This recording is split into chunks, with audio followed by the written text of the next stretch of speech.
Samantala, 10 batang napaulat na nawawala sa Batangas mula pa noong ika-27 ng Agosto at 6 dito natagpuan na.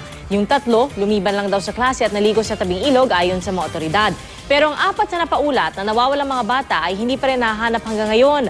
Posible raw dinukot ang mga bata ayon sa mga otoridad. At bumuo na ng task force ang pulisya para tutukan ito. Nakatutok, exclusive si Katrina Song. Puno ng hinagpis ang mga pamilya ng mga batang nawawala ngayon sa Batangas. Bunsong anak ni Aling Leonilia Recto si Jerome, 12 taong gulang.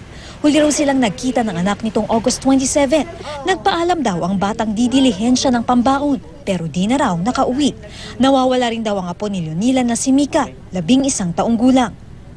Kasi naman ang humahawak sa aming mga anak o makakita, ay marang awa na sa amin.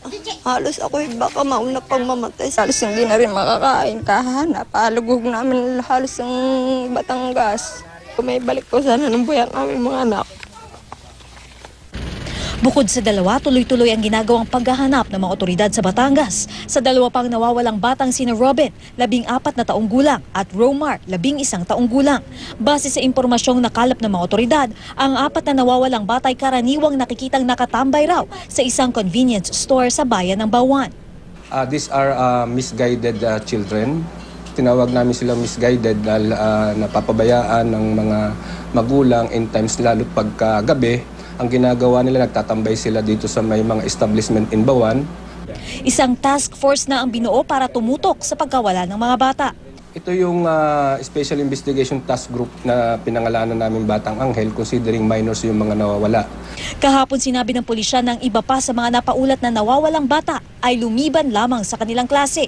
Nananawagan din si Batangas Governor Vilma Santos na huwag mabahala ang publiko. Hindi namin ito pababayaan. But I just hope maging accurate lang po sana yung mga report and at the same time, hindi ma-magnify ng iba-ibang version kasi nagkukos ng panic sa Batanggenyo. Para sa may impormasyon kaugnay ng mga batang nawawala, mag-text o tumawag sa 0906 072 776.